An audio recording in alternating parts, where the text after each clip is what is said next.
歡迎收睇6點半新聞。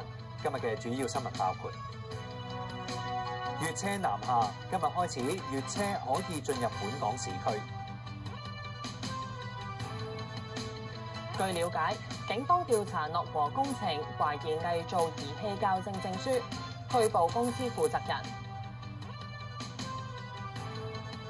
海關拘捕5個人，涉嫌偽造造船公司網站同埋虛假貿易文件，清洗89億黑錢。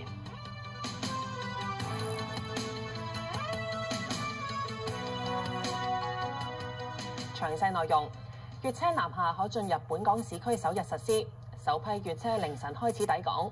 運輸署話，今日有近100架獲批粵車，接近額滿。有廣東司機就話，第一次喺香港嘅馬路度揸車，遇到唔少挑戰，會格外謹慎。